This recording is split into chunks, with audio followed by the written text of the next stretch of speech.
കോടതി ഉത്തരവുണ്ടായിട്ടും പട്ടയമുള്ള ഭൂമിക്ക് കരമടയ്ക്കാൻ കഴിയാത്ത അവസ്ഥയിലാണ് ഇടുക്കി ഉപ്പുതറയിലെ കർഷകരും വ്യാപാരികളും. ഉപ്പുതറ വില്ലേജിലെ 6 സർവേ നമ്പറുകളിലെ 100 കണക്കിന് ചെറുകിട കർഷകരും വ്യാപാരികളുമാണ് ബുദ്ധിമുട്ട് അനുഭവിക്കുന്നത്. റിപ്പോർട്ട് കാണാം.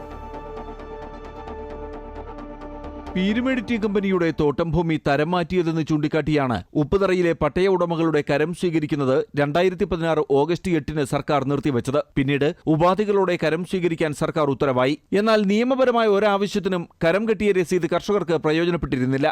ഇതിനിടെ ഉപ്പുതറ വില്ലേജിലെ ചെറുകിട കർഷകരുടെ ഭൂമി രാജമാണിക്യം കമ്മീഷൻ റിപ്പോർട്ടിൽ ഉൾപ്പെട്ടതല്ലെന്ന് കളക്ടറും സർക്കാർ നിയോഗിച്ച സ്പെഷ്യൽ ഓഫീസറും മനുഷ്യാവകാശ കമ്മീഷന് റിപ്പോർട്ട് നൽകി. എന്നിട്ടും ഉപാധി പിൻവലിച്ച് കരം സ്വീകരിക്കുന്നത് അടക്കമുള്ള നടപടികൾക്ക് റവന്യൂ വകുപ്പ് തയ്യാറായില്ല. ഇതിനിടെ കമ്പനികളും സ്വകാര്യ വ്യക്തികളും ഹൈക്കോടതിയെ സമീപിച്ചു. ഹർജി പരിഗണിച്ച കോടതി കേരള ലാൻഡ് കൺസർവൻസി ആക്ട് കർഷകരുടെ ഭൂമിക്ക് ബാധകമല്ലെന്ന് ഉത്തരവായി.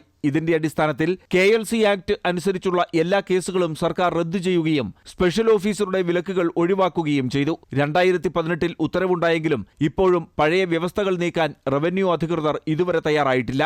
മനഃപൂർവ്വം റവന്യൂ അധികാരികൾ ഉപ്പുതറയിലെ കർഷകരെ വ്യാപാരികളെ വർഷങ്ങളായി വഞ്ചിച്ചു.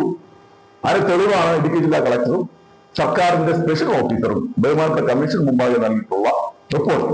രാജമാണിക്യം റിപ്പോർട്ടിന്റെ പരിധിയിലുള്ള ഭൂമിയാണെന്ന് പറഞ്ഞ് വിവിധ ആവശ്യങ്ങളിൽ കർഷകർ നൽകുന്ന അപേക്ഷകൾ റവന്യൂ വകുപ്പ് ഇപ്പോഴും നിരസിക്കുകയാണ്. ഇതിനെതിരെ ശക്തമായ പ്രക്ഷോഭത്തിനും നിയമ നടപടികൾക്കും ഒരുങ്ങുകയാണ് കർഷകരും വ്യാപാരികളും.